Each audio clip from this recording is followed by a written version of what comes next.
Today on the YY family, I'm going all the way into outer space to see falling stars. Stars? Oh no! And 100 million years into the past to watch fossils form. My mom's gonna take me for a ride around town so I can find out how birds fly. And my dad's gonna show me how a car works from the inside.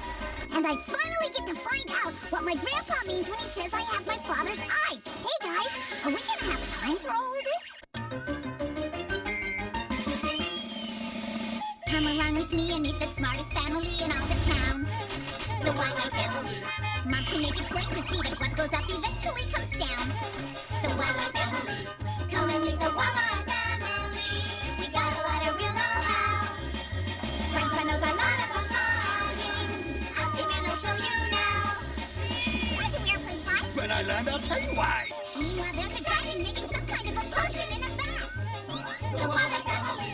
And Grandma's no stranger. She can teach you all the dangers found in that. The YY family. Next is a mechanical marvel. Why? I know a copy kind of guy.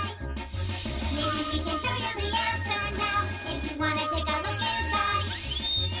Everybody's in a lather. Rushing, wondering what's the matter. Every person here's a crime. Rushes to the baby side. What's the deal? What could it be? Just on the YY family. Why? Who has all the answers about the sun and moon and stars? That would be Zygo and Magic. Who can tell us all about the atmosphere and Mars? That would be Zygo and Magic. Pick a spot in outer space, they've been all around the place. Zygo and Magic, here they come. What is that, Grandpa Matic? Wow. That, my boy, is a... Huh? That came from the observatory. Come on, you two! We're doomed! The sky is falling! The sky's not falling. Those are just falling stars. Stars? Oh no! What are falling stars? Falling stars aren't really stars at all. They're meteors, pieces of rock that float in huge clouds around the sun. Though some can get as big as cars or even houses, most are very tiny. Every now and then the Earth passes through these clouds, and millions of meteors fall to Earth. Millions of them? This umbrella won't do! Oh! What in the name of Orion's belt is that? This is my suit of rock. Harder than any of those meteors. Now I'll be safe. Sorry to burst your bubble there, T-Rex, but our nearest neighbor in space, the moon, is made of rock. And over the course of its 4.5 billion year history, it's been hit by meteors over and over again. Then we're doomed! No, because we have a natural shield to protect us from all but the biggest meteors. Something the poor old moon doesn't have. It's called the atmosphere. The atmosphere? The atmosphere is made of air. We're talking about rocks. Lots of them. Now, Victor, rub your hands together. Ooh, that's kinda hot. When two things rub against each other, that's friction. And friction creates heat. When a meteor passes through the atmosphere, the friction from the particles of air causes the meteor to heat up. And the faster a meteor rubs against the air, The hotter it gets. And those meteors go so fast that they get hot enough to burn up. So almost all of the millions of meteors burn up 40 to 50 miles above the Earth. I want to see a meteor.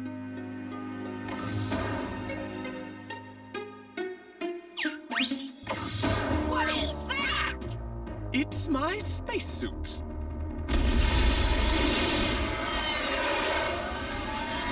Hey, look. Hiya! I'm a meteor, and I'm about to enter the Earth's atmosphere. And if I don't burn up, I'll become a meteorite! What's a meteorite? And that's what you call a meteor that reaches the Earth without burning up. Does that happen often? No, and you should be glad for that. Oh, Hey, wait a minute. What about the friction? Won't we burn up too? burn up? no, Victor, we won't burn up because we've got a heat shield. The heat shield?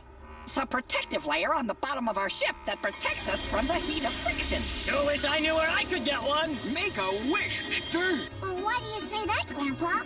Well, they say that if you make a wish on a falling star, it will come true. I wish Basalt would get rid of that suit. A wish is a wish.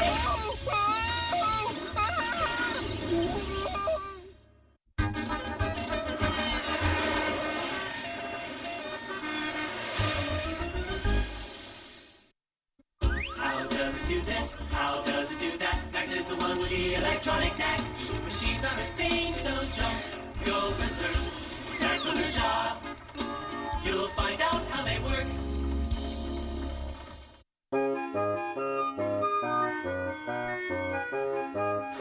I've checked the carburetor, the starter, the battery.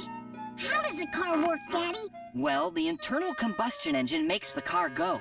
The internal what? Well, internal is a word that means inside. And you know, inside is exactly where we need to go to figure out what's wrong with this car. Oh, all right! First stop, the carburetor. Fuel and air are mixed together here. The resulting mixture is highly explosive. That sounds a little scary, Dad. No, it's a very small explosion. You'll see. The air-fuel mixture flows through here, the intake manifold, down into the cylinders of the engine. This is one of the 4 cylinders in our car's engine. The air-fuel mixture is sucked in through this valve when the cylinder's piston goes down. This is called the intake stroke. Then the intake valve closes, and the piston pushes up to compress or squish the mixture of air and fuel. Brace yourself! The spark plug produces an electrical spark that explodes the mixture.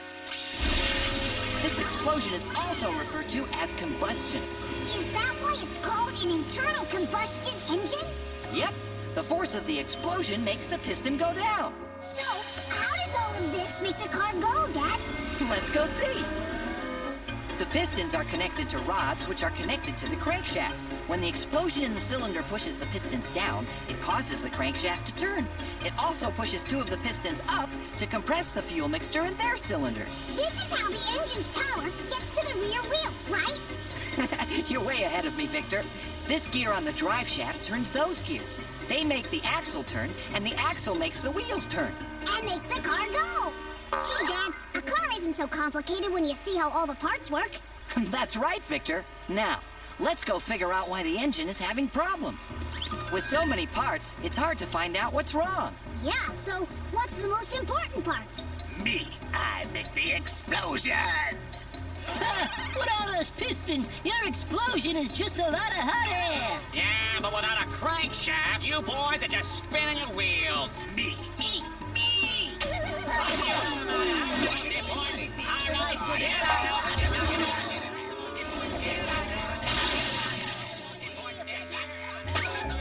Hey, come on, guys, settle down. Hey, don't be like that. Can't we all just get along? Knock it off! It sounds to me like you're all important. The engine won't work at all if any one of you has a problem. You're absolutely right. And I noticed that while you were all bickering, we didn't hear anything from the spark plug wires.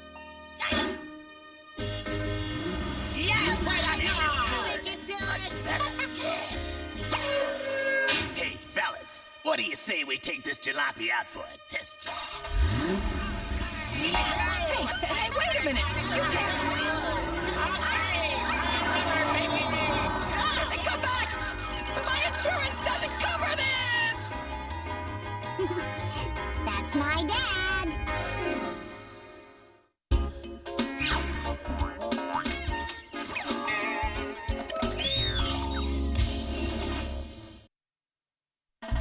Hey, the questions that you have are not too serious. The animals and plants are not so mysterious, so have no fear. Everything will be made clear. Vanilla, Quick, and Quack are here.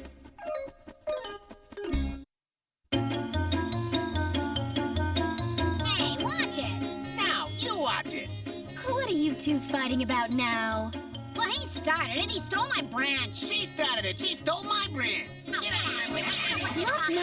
I found a worm. What?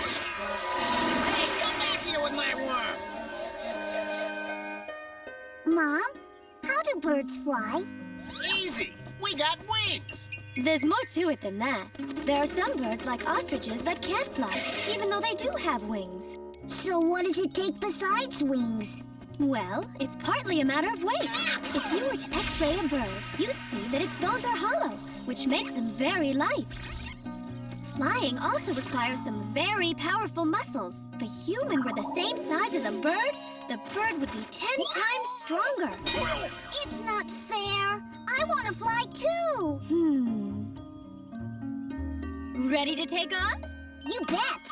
Then let's go.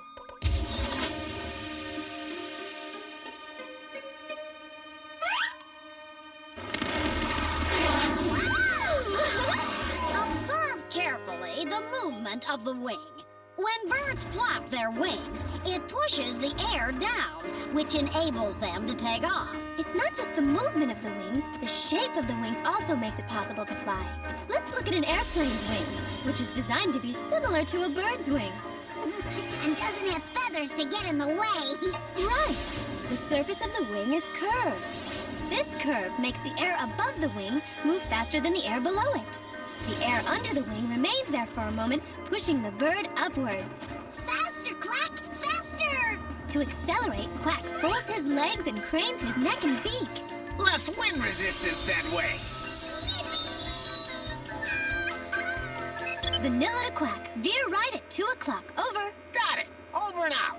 Quack uses his tail as a rudder when he wants to change his direction. Quack to tower. Quack to tower. Request permission to land. Over. Permission granted. And try not to mess it up this time. Over and out. Watch how Quack lands. He unfolds his legs to ensure a soft landing, and now he spreads his wing and tail to slow down. Don't worry, I came prepared.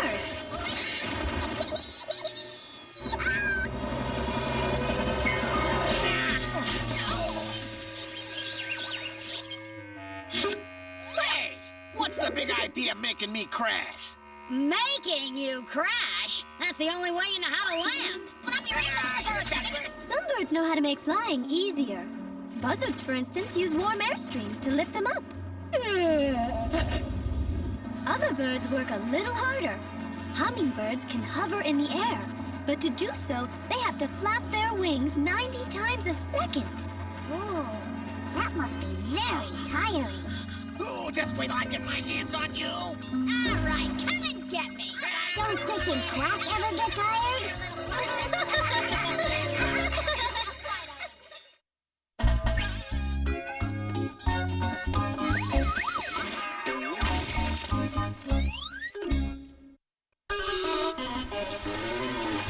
Have you ever wondered why the salty oceans, lightning, thunder, what the earth is like down under? Why there's wind and snow and rain?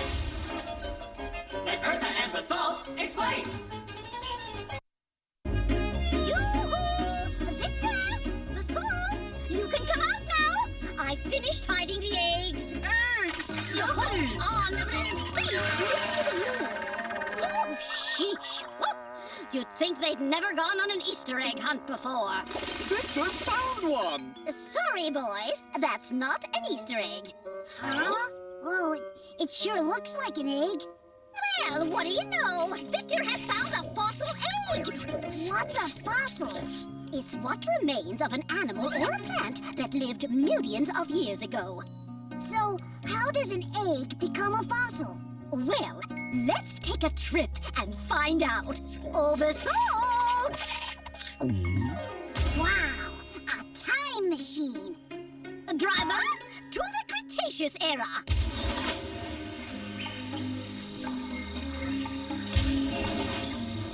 Oh, where are we? Oh, we're still in our front yard, but this is what it looked like 100 million years ago. Ooh, dragons don't like water. Look, Victor, a shell. What are you doing? Putting it where we can keep an eye on it. Basalt, take us to the future. Now, what do you see? The shell has been covered up by the ground. Right. In time, the Earth hardens. The shell wears down very slowly until all that's left is an empty space. Shaped just like the shell. Bingo! Sometimes water seeps in and slowly fills the hole. Time passes, the water evaporates, leaving behind various sediments or minerals which harden into stone. It's like a statue of the shell. This process takes a very long time, thousands upon thousands of years. And it only works for shells and eggs? Oh, no. Bones fossilize, tree trunks too, anything hard. Sometimes there are fossils of entire animals. I'll show you. Ouch! My egg! A mosquito! Oh, perfect! I'm so glad you think so. Watch this tree carefully, Victor. Why? It belongs to the pine tree family, which means it produces sap. Ew! Ew, it's all sticky. Yep, and sometimes an insect, like this mosquito, gets trapped in it. Then the sap hardens, that's called amber, and the insect is perfectly preserved for millions of years. Phew! Home at last. Oh, look! Unbelievable! Now, if I didn't know better, I'd say that's a fossilized Easter egg. My egg. Basil, wait! It's a fossil now! Hiccup. Now he tells me.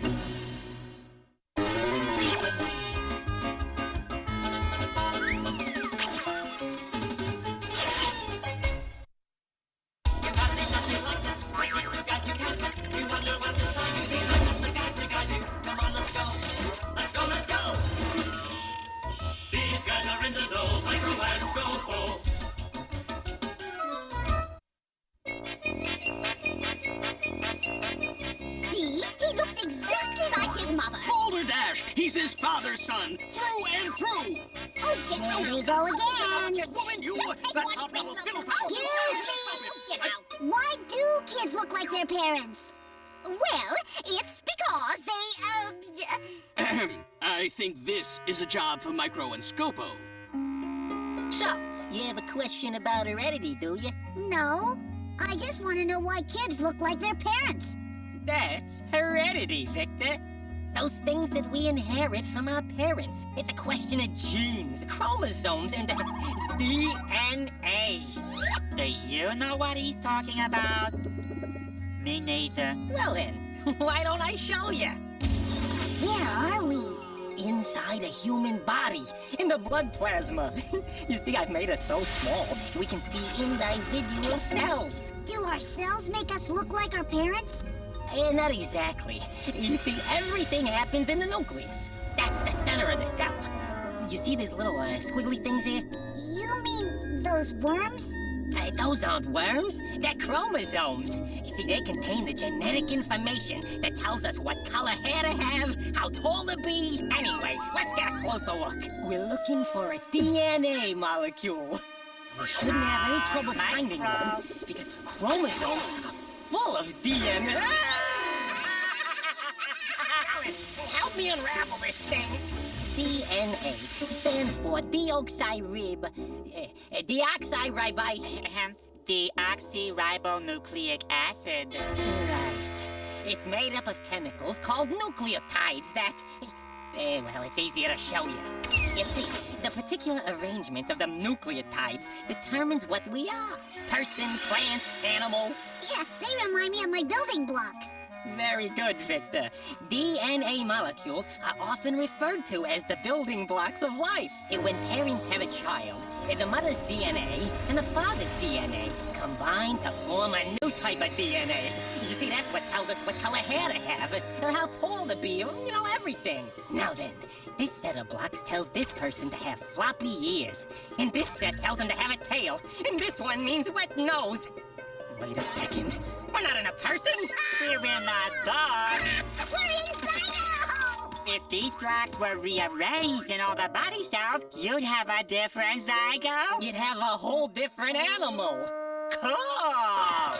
Scopo, no! You don't know what that might do! This is fun. Now let's go before you cause any more trouble. Victor! I have to help Zygo! Aw, he's cute. Yes, you are.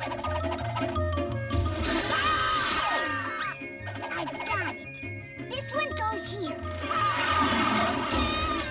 Hey, guys, why are we running?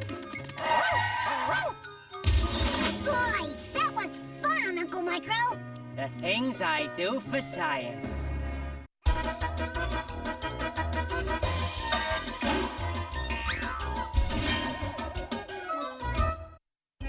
Well, Victor, what'd you learn today?